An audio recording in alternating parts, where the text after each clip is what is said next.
1, 2, 3. Hallo zum neuen Video hier bei Outside. Wir sind mal wieder im schönen Girona, wie beim letzten Video, zu Zantaval. Diesmal aber für die Truckerwoche, was wohl, ja, man könnte mittlerweile auch sagen, vielleicht wichtigste Rennen des Jahres, neben Unbound. Wir sind jetzt hier gerade im SRAM-Haus, um mein Fahrrad fertig zu machen. Gibt es noch ein paar Änderungen, die ich vornehmen möchte. Ich war gerade schon bei Schwalbe, wo ich habe Reifen ändern lassen. Ich möchte euch erstmal den neuen Mann hinter der Kamera vorstellen. Der Kadir ist leider verhindert bei diesem Video, deswegen haben wir den Sebastian dabei. Hallo Sebastian. Hallo. Der ihn vertritt und genau, quasi wenn ihr eine neue Stimme hinter der Kamera hört, dann nicht wundern, da sitzt auch eine andere Person. Genau, wir sind hier für Trucker. Ich fahre am Freitag, heute ist Mittwoch, das Trucker 360, was aber nur 325 Kilometer lang ist, nicht mehr 360, mit 300.000 Höhenmetern und einer ziemlich krassen Besetzung, zu der ich aber später noch kommen werde.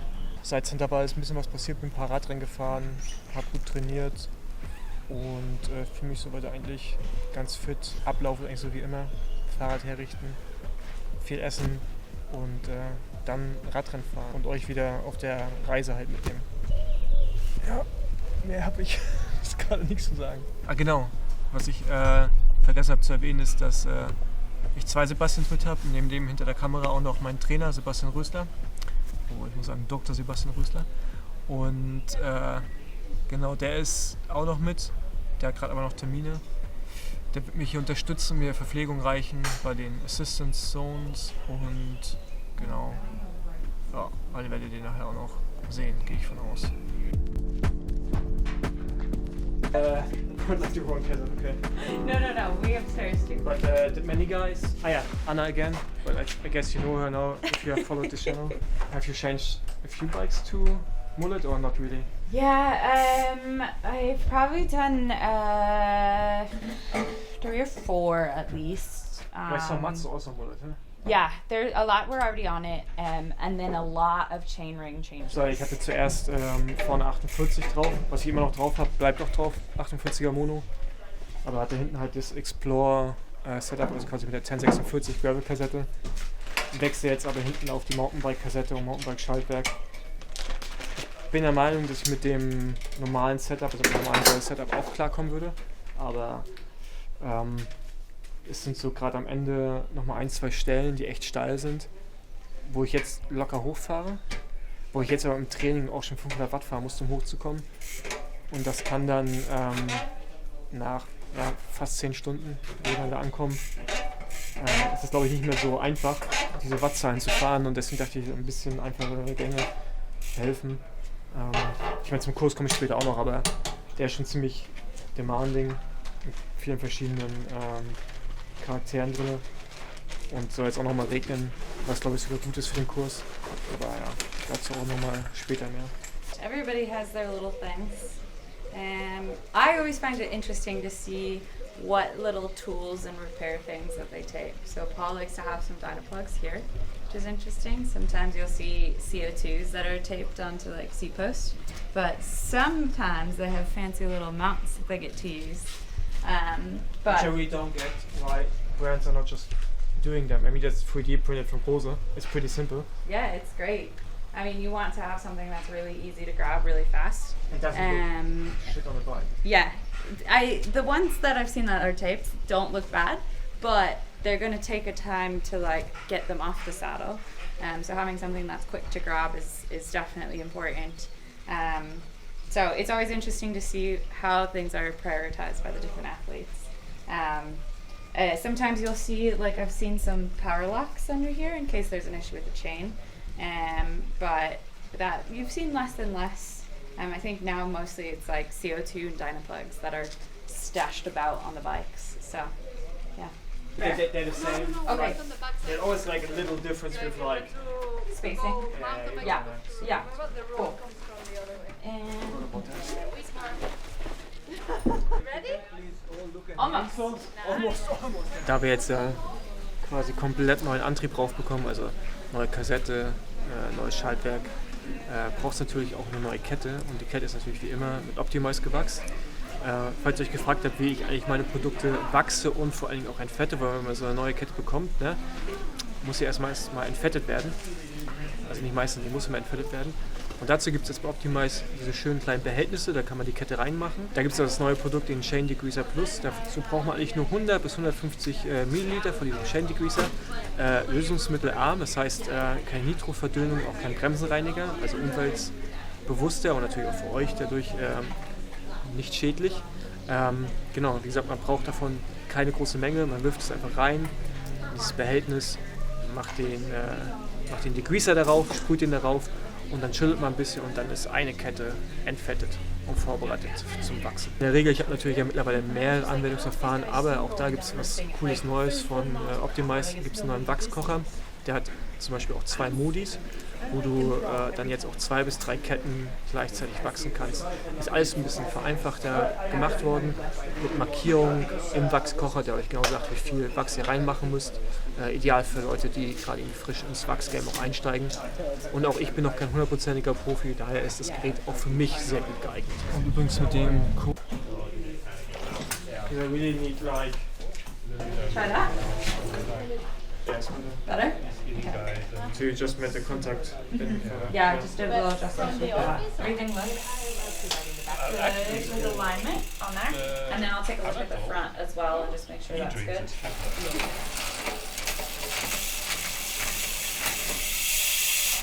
Jetzt länger. Das ist doch jetzt, du erzählst jetzt, ich stehe jetzt kurz vor, dann gehe ich hoch und dann kann er eine Stunde lang einen Monolog halten. Das kann. Hast du genug Kassette? Hallo Doktor. Der lässt nicht mehr los. Das ist mein werter Trainer, Dr. Sebastian Rösler, auch Sie bekennen. Also das ist mein Trainer, der ist hier, um mich zu verpflegen, um mich moralisch, seelisch, körperlich zu unterstützen. Nee, und er erzählt euch jetzt mal, seit wann wir uns kennen und warum er mich eigentlich trainiert. Weil ich gehe jetzt ins Bett. Ja, Paul Voss kenne ich aus dem Fernsehen. Hat er nicht gehört. Ich glaube, so wie viele, irgendwie als ehemaliger Straßenradsportler. Und dann habe ich ihn über den Besenwagen kennengelernt und durfte dann, ich weiß gar nicht mehr, 2017, 18 oder so mal zu den Jungs in den Besenwagen. Damals, ich weiß gar nicht, worüber wir uns unterhalten haben. Wahrscheinlich Triathlon, weil ich aus dem Triathlon komme. Und dann hat mich Paul irgendwann in 2022 mal kontaktiert, ob wir mal sprechen können über Coaching, über die Trainingsplanung. Und ja, dann haben wir irgendwie gedacht, ja, wir können das gemeinsam starten. Und dann habe ich ihn vorbereitet und dann hatte er 2023 eine sehr erfolgreiche Saison.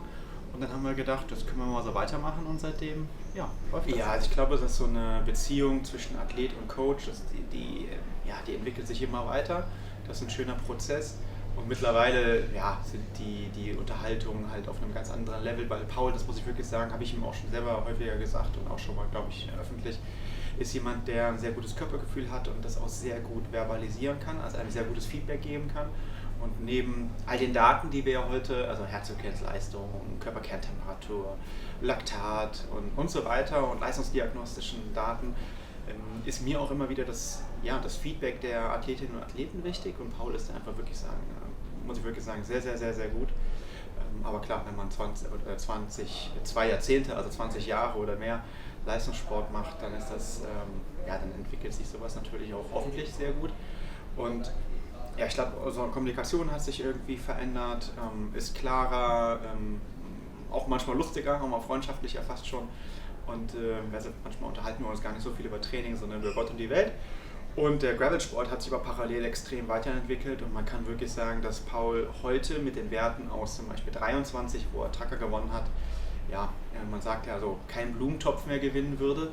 Und das heißt, ich musste ihn über die letzten 3 Jahre oder 4 Jahre einfach immer jedes Jahr weiterentwickeln. Also wir durften nie stehen bleiben, nie zufrieden sein mit dem, wo er gerade steht, sondern haben immer wieder nach dem nächsten Edge gesucht, wie kann man ihn nochmal weiter optimieren.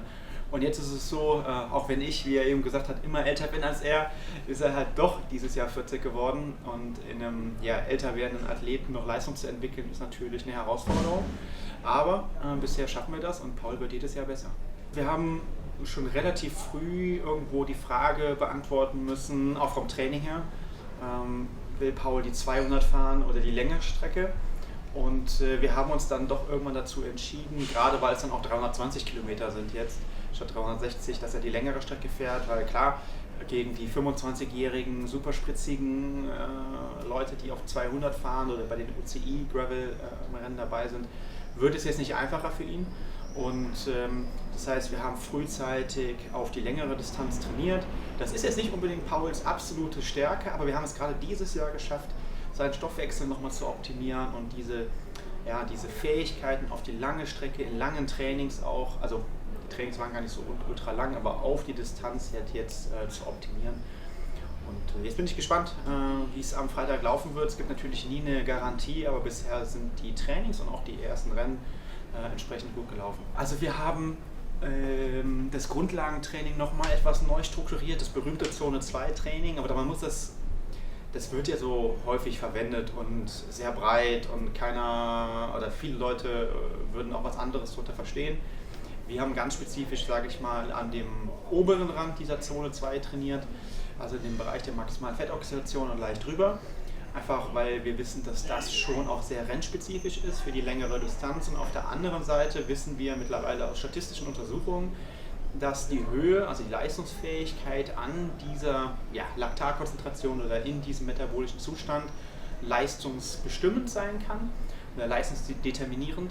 Und dementsprechend haben wir das weiterentwickelt, durften aber natürlich auch nicht irgendwie eine VO2 Max aus dem Blickfeld verlieren oder halt den Fokus auch auf die FTP oder zweite Laktatschwelle verlieren. Und daran haben wir natürlich weitergearbeitet, aber der Fokus und nochmal ein großer Leistungssprung kam halt wirklich über dieses dezidierte, intervallförmige Zone 2 Training. Entscheidend ist auf dem Platz und genauso ist es auch. Also das Training lief gut, die ersten Rennen liefen eigentlich auch gut, viel besser als wir das zum Teil auch erwartet haben. Und jetzt bin ich einfach gespannt und freue mich auch einfach, dass Paul jetzt auch mal weiß, wie das jetzt gelaufen ist. Und Platzierungen sind immer das eine und die kann man ja auch nicht immer beeinflussen, weil das hängt ja immer von der Konkurrenz ab. Aber wenn Paul ins Ziel kommt und wir nachher die Leistungsdaten sehen und das ist das, was er an dem Tag konnte oder was wir auch erwartet haben, was er kann, dann bin ich eigentlich immer happy. Und alles andere ist nicht in unseren Händen. Cool, vielen Dank. Ja, guten Morgen erstmal. Wir sind jetzt einen Tag vom Rennen, also heute ist Donnerstag, morgen ist Renntag. Der Plan war eigentlich, dass ich hier den Ales Anglais hochfahre, was ich auch gemacht habe, Intervalle fahre und dann die erste technische Abfahrt nochmal mir angucke und wir das filmen. Aber wie ihr seht, sitze ich im Auto mit Helm auf, weil es draußen regnet. So einen Tag vom Rennen brauche ich jetzt nicht, muss ich jetzt nicht nochmal komplett nass werden und kalt. Deswegen haben wir uns ja entschieden, im Auto zu filmen und dass ich mit dem Auto jetzt runterfahre, anstatt weiter zu fahren. Ich habe jetzt nur 40 Minuten trainiert, was ein bisschen kurz ist für das, was ich auch nicht sonst mache. Genau, habe aber meinen Effort gemacht, hat sich erstaunlich gut angefühlt. Von daher sitze ich jetzt zumindest mit einem positiven Körpergefühl hier im Auto. Aber ich gerne noch ein bisschen länger gefahren wäre, um so ein bisschen das Wasser aus den Beinen zu fahren, weil ich immer noch so leicht aufgequollene Muskulatur. Aber ist wie es ist. Und genau, wir fahren jetzt runter. Auch die Startnummer holen, einen Bike-Check machen, wo die gucken, ob das Fahrrad okay ist und funktioniert. Letzte Nacht habe ich echt mega schlecht geschlafen. Die Nervosität ist auf jeden Fall schon da, was gut ist, aber es nervt halt einfach auch, wenn man schlafen will und müde ist, aber an die ganze Zeit Gedanken durch den Kopf gehen.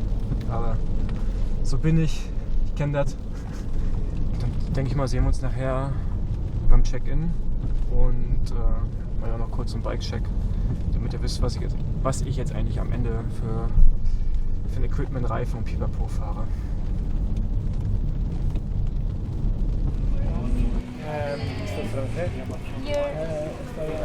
Yo tengo una novia ya trabajando en Vela. 160?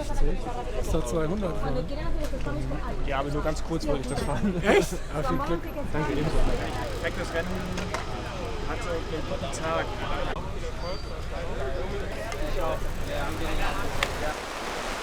Aber wie ich vorhin noch so schön gesagt habe mit dem Apartment, ich finde es gut, wenn es regnet. Vielleicht nicht unbedingt so viel, wenn ich Radfahren will. Aber ja, wir sind jetzt hier am starken Ziel von Tracker. Du hast dich gerade akkreditiert. Ja, und dann geht es auch zurück ins Apartment und damit rumgelegen.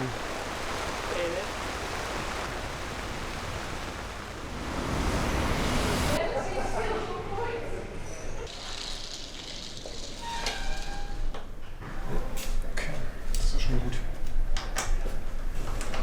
Der Himmel ist noch nicht richtig. jetzt auch meine Flaschen fertig zu machen, um meine Verpflegung für morgen in die Beutel zu packen.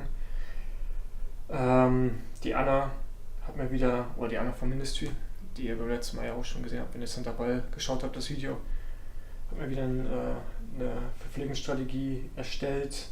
Und wenn ihr die im Detail sehen wollt, könnt ihr gerne bei mir auf Instagram vorbeischauen. Da ist ein Post, wo alles drin steht im Detail, was ich wie nehme und wie viele Gramm und Pipapo. Da geht es eher darum, wann ich welche Gels nehmen muss, welche Arten von Carbs. Da gibt es einmal das normale Power Carb 108 oder halt eben dann auch das Power Carb Heat, was so ein bisschen mehr Sodium hat. Und genau, dann welche Gels, wann Koffein-Gels ich nehmen sollte. Meistens jetzt fertig. Ich muss jetzt die Tage vorher auch noch so ein bisschen immer so Elektrolyt-Shots nehmen. Also zum Beispiel heute 2 Stück einfach mit meinen Getränken. Und was jetzt auch neu ist, so ein Anti-Cramp-Shot quasi, wenn man merkt, dass der Krampf kommt. Genau, ich bastel das jetzt mal hier alles zusammen und dann werde ich weiter essen. War immer noch Carb-Loading. Kalte Pasta stehen da hinten schon bereit. Die Haribos auch. Und ein Muffin von den 2. Genau, so geht das weiter. Gesund muss man leben, ne? Genau, also damit ihr einen Überblick habt, also Ziel ist 120 Gramm Carbs die Stunde. Wir rechnen für ungefähr 10 Stunden Rennzeit. Wir haben auch Rücken mit einem langen Flachstück, also ich denke, das wird wirklich so um die 10 Stunden fahren. Es sind dann 1200 Gramm Carbs, die ich über das ganze Rennen aufnehme. Dementsprechend, wenn es länger ist, natürlich nochmal mehr. Ich versuche jede Rennstunde mal mindestens 700 Milliliter Flüssigkeit aufzunehmen, wenn nicht sogar 750. Dementsprechend auch so, ja, um die 7 Liter über die 10 Stunden. Das mache ich halt über die Flaschen und dann, genau, wie gesagt, mixe das alles mit so verschiedenen Produkten, halt mit Gelprodukten. Dann auch die, zum Beispiel die Chews, also so eine Art Weingummi mäßig ist das. So ein bisschen, um auch eine andere Konsistenz im Mund zu haben.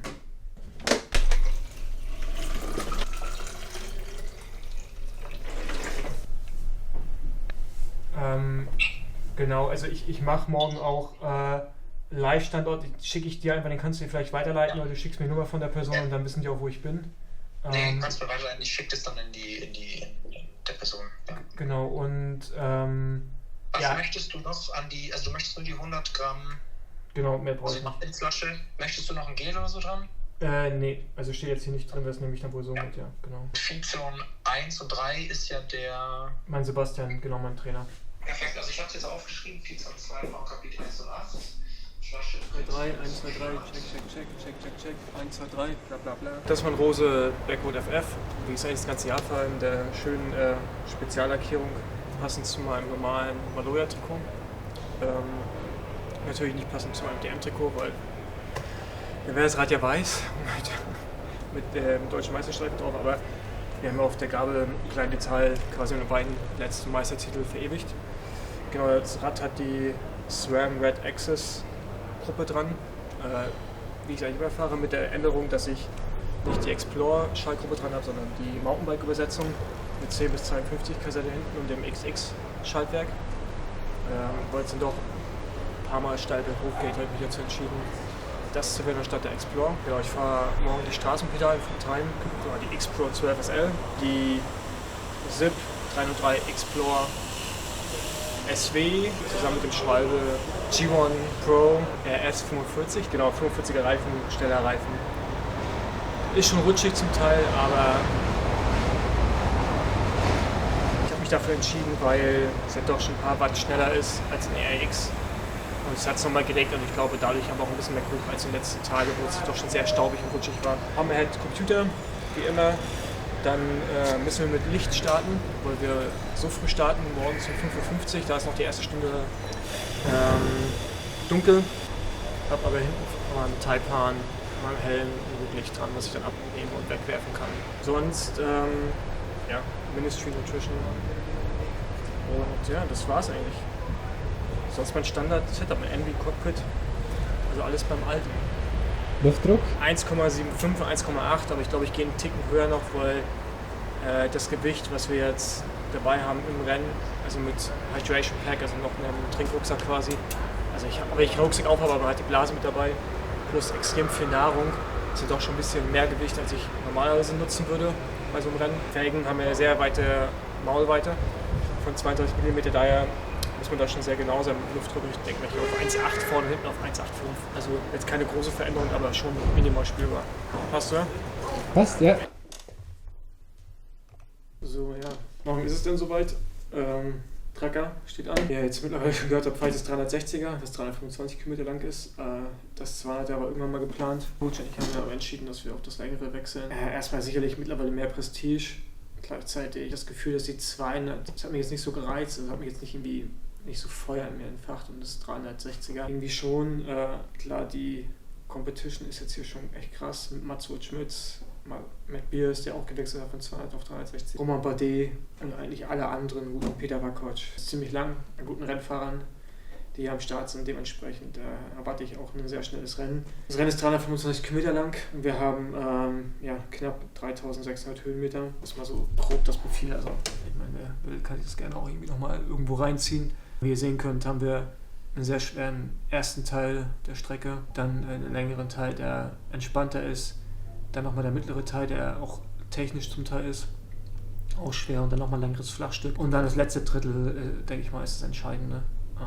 Genau. Wir haben insgesamt 3 Verpflegungen, so Assistance Areas, wo wir von außerhalb Support bekommen dürfen. Bei der ersten und dritten Verpflegung wird der Sebastian sein, also mein Trainer, und bei der zweiten wird Ministry mir eine Flasche anreichen. Wie immer, viel Planung geht irgendwie einher mit so einem Rennen und viele Dinge, die man zu erledigen hat. Fahrrad ist bereit, auch wenn es dreckig ist, aber ist mir jetzt auch egal. Alle Flaschen sind gemacht. Ich würde gerne sagen, dass ich entspannt bin ich aber nicht. Ich bin relativ angespannt gerade, aber ich bin jetzt auch froh, wenn ich jetzt mich gleich ins Bett legen kann, in meine Boots rein, einfach abschalten und nichts mehr machen. Ich würde manchmal wünschen, dass wir diese wichtigen Rennen, dass ich die mental genauso angehen könnte wie jetzt zum Beispiel in Monaco, wo ich relativ entspannt war vorher. Man legt dann doch sehr viel in solche Rennen rein, auch irgendwie an Bedeutung und an Hoffnung. Ist die Anspannung ein bisschen da, aber ich hoffe, dass es diese Nacht besser wird als die letzte Nacht, auch wenn sie sehr kurz sein wird. Wir haben 5:50 Uhr Start, das heißt, ich muss irgendwie um 3:45 Uhr, 3:50 Uhr aufstehen, dann esse ich was und dann geht es auch schon los. Ich bin gespannt, was auf mich zukommt. Ich habe jetzt ein bisschen mir eine Taktik zurechtgelegt, aber eigentlich auch nicht so richtig, weil ich will natürlich gerne vorne reinfahren und ich weiß, dass ich nicht der Stärkste im Rennen sein werde. Also mich würde es wundern, wenn jetzt der Mats Schmitz morgen nicht gewinnt, um ehrlich zu sein. Hoffnung, dass ich da irgendwie davon komme, weil ich glaube, dass das Niveau einfach zu hoch ist für das dieses Jahr. Wir werden sehen. Also ich werde im Rennen viele Dinge entscheiden und es gibt hier 3 oder 4 Startblöcke. Ich bin im 3. Startblock. Im ersten sind die, ich glaube, Top 10 vom letzten Jahr oder Top 20, dann die besten aus der Gravel Earth Series, aus dieser Rennserie. Wir fahren erstmal ein bisschen auf der Straße, bevor wir in den ersten Berg reinfahren. Das heißt, da wird es schon viele Positionenkämpfe geben. Das kenne ich aus dem Straßenbereich, da hilft mir eher meine Erfahrung von, keine Ahnung, früher. Da wird man schon früher auch ein bisschen was investieren müssen, um halt vorne reinzufahren in die Berge, weil ich glaube nicht, dass wir unbedingt Vollgas fahren in den ersten Anstiegen, aber dass, wenn du in einer schlechten Position bist, du ja schon mal viel investieren musst, eventuell, um wieder zurückzukommen, weil es dann schon auch zum Teil schmal wird, sehr steil, technische Abfahrten, und da ist halt schon wichtig, vorne zu sein, und deswegen muss man da schon ein bisschen was rein investieren. Ich kann mir aber vorstellen, dass wir nach der ersten Verpflegung, also nach 115 Kilometer geht es in die nächsten Berge rein, dass wir da eine erste größere Selektion sehen werden. Die muss man einfach auch sehen, weil dann kommt ein langes Flachstück und das ist halt mega gefährlich, wenn du da alleine oder mit jemand anderem versuchen musst, quasi das Feld zu kontrollieren. Ja, wenn die Gruppe noch viel zu groß ist. Da wird es Attacken geben, kann ich mir vorstellen, kann aber auch ganz anders kommen. Aber ja, das war's. Wir haben jetzt 16 Uhr, um 8 Uhr wollte ich im Bett liegen. Das nächste, was ihr von mir sehen werdet, ist wahrscheinlich, wie ich hier morgens um 4 irgendwas aus einer Schüssel rausschlürfe.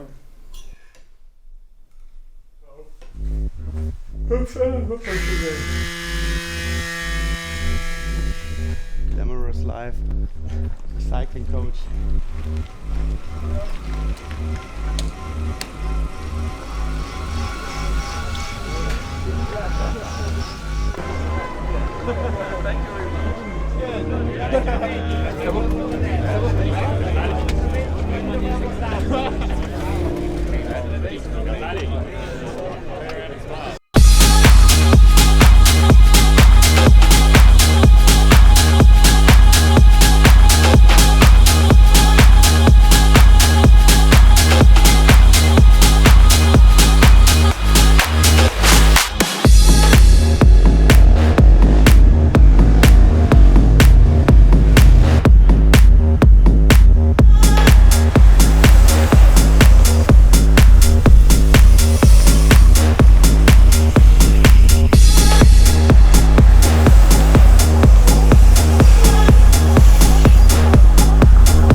20, 30 Sekunden, Paul. Auf geht's, auf geht's.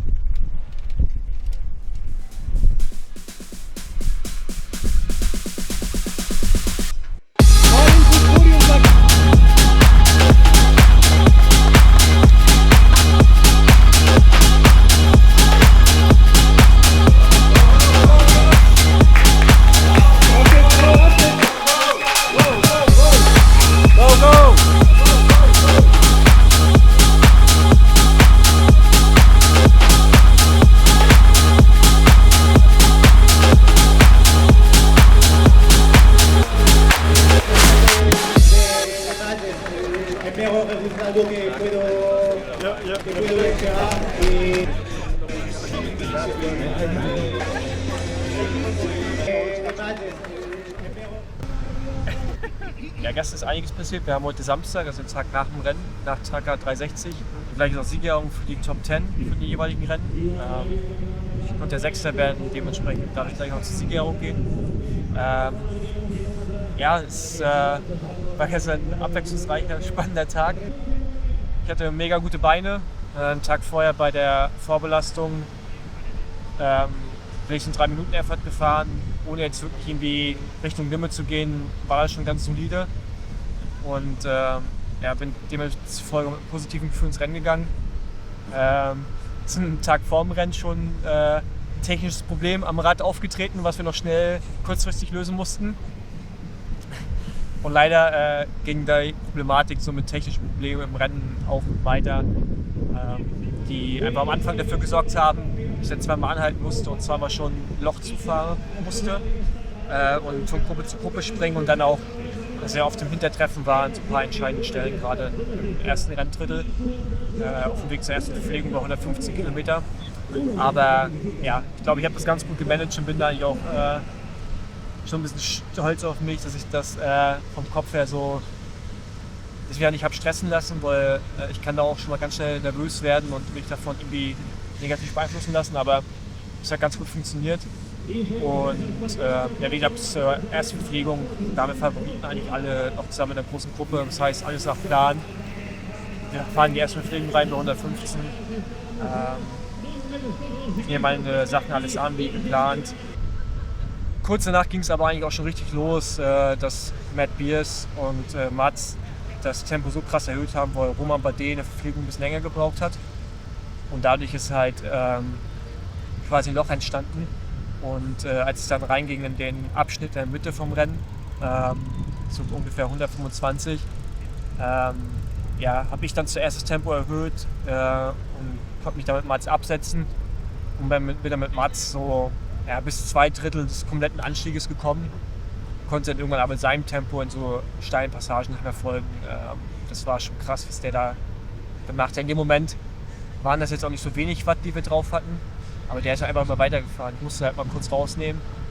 Und es war schon sehr beeindruckend, das so zu sehen. In dem Moment fährt noch der Hugo an mir vorbei und fährt dann der französische Meister, der zweite mit auch, fährt dann in der Abfahrt zu Mats hin und ich hänge quasi dahinter alleine. Die anderen Favoriten waren auch schon mit einem gewissen Abstand zu mir dann. Und ich bin dann ein paar Leute aufgefahren, die sich vorher in der Spitzengruppe aufgehalten hatten. Im Flachstück ist der Spitzengruppe weggefahren von den Bergen. Die habe ich nach und nach aufgefahren und war dann für 110 Kilometer nicht so in der Zweiergruppe unterwegs auf Platz 3. Ich bin so ein bisschen Niemandsland rumgefahren mit dem Andrew Gillespie, mit dem ich da unterwegs war. Auf jeden Fall fahren wir dann in das letzte den letzten Bergteil des Rennens. So nach 230 ist das, glaube ich.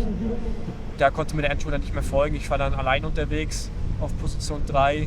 Und am Ende von diesem langen Anstieg kommt dann die Gruppe um Romain Bardet mit Matt Beers, Benjamin Perry. Die drei kamen von hinten, wir waren jetzt quasi zu viert, sind dann aus den Bergen rausgefahren und haben dann auch gesagt, dass wir zusammenarbeiten, dass wir den Top 6 absichern, weil wir auch jetzt nicht wussten, wie die Abstände nach hinten sind. Und sind dann wie gesagt gut zusammengefahren, haben dann irgendwann auch den Hugo eingeholt, der Mats auch nicht mehr folgen konnte. Ja, und da fing halt irgendwann so ein bisschen das taktische Spielchen an. So 20 Kilometer vom Ziel, wo es nochmal schwer wurde. Ich habe halt irgendwann schon gemerkt, Beine sind noch okay, also ich hatte gar keinen Einbruch. Ich hatte zwar so Höhen und aktiv im Rennen, aber nie, wie ich sonst kenne, dass ich mal so richtig einen Knick bekomme, sondern ja, du hast halt in so einem Rennen so ein paar Leben gefühlt. Das ist jetzt letzten 20 Kilometer gegangen und für mich ging es nur noch darum, die Gruppe irgendwie so gut wie möglich am Laufen halten, damit ich sicherstelle, dass ich auf jeden Fall mal mindestens Top 6 fahre. Klar habe ich mir dann gedacht, hey, wir fallen jetzt noch um Platz 2, als wir Hugo eingeholt haben. Aber auch realistisch wusste ich, dass der letzte Anstieg, der so 10 Kilometer vom Ziel war, dass das eventuell schwer wird, weil ich halt nicht mal den Punch hatte, den man noch brauchte da.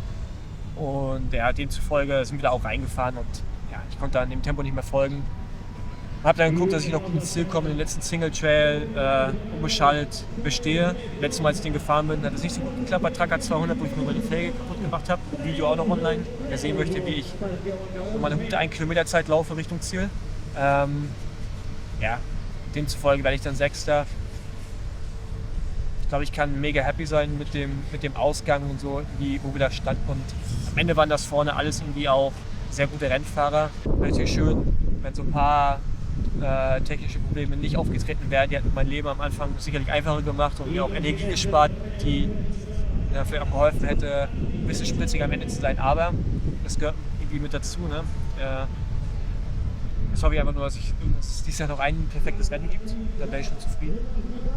Aber ja, Form stimmt. Ich glaube, wir haben gute Arbeit geleistet. Der Nutrition-Plan war auch gut. Auch das erste Mal, dass ich so wirklich detailliert mich dran gehalten habe und vorbereitet habe. Und es hat auch super funktioniert. Von daher, all around kann man, glaube ich, damit sehr zufrieden sein. Als nächstes kommt, hoffe ich, rund um Köln. Das Elite-Rennen da, das Profirennen. Ich hoffe, dass ich da für die Nationalmannschaft auf der Straße fahren darf. Die Entscheidung steht noch aus, also kann auch sein, dass ich da nicht fahre. Und dann Unbound. Jetzt bin ich natürlich auch ein bisschen heiß auf Unbound und hoffe, dass ich da nochmal einen Schritt machen kann. Also Sebastian, der gleich auch nochmal was sagt, ist ja zuversichtlich. Und, aber jetzt redet der Sebastian nochmal kurz. Hallo. Also bei Paul ist es ja immer so gewesen in der Vergangenheit, dass er mit längeren Rennen schon durchaus Probleme hatte.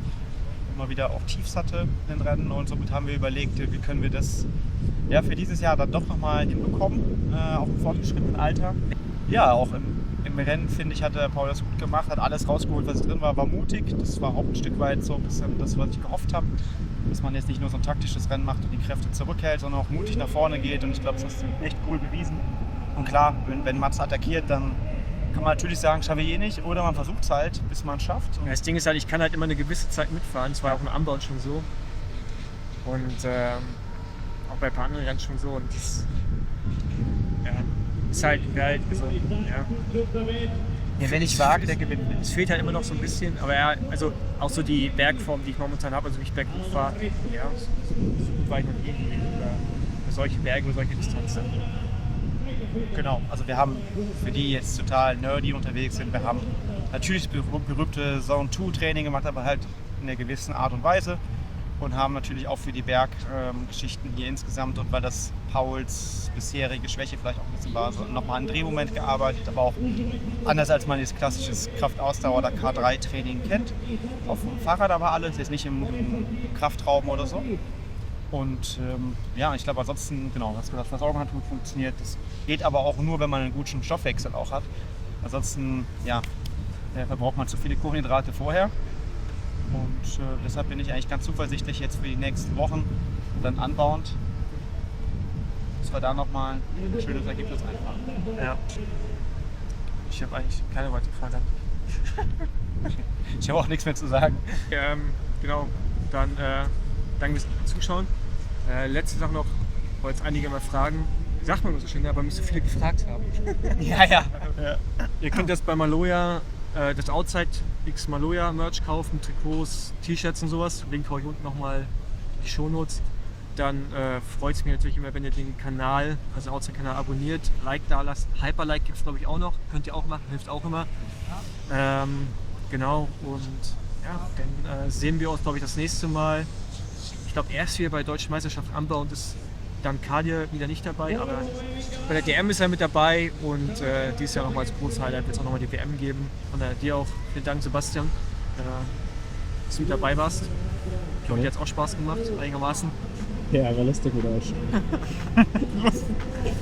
Ich hoffe, es hat euch gefallen und wir sehen uns beim nächsten Mal. Ciao.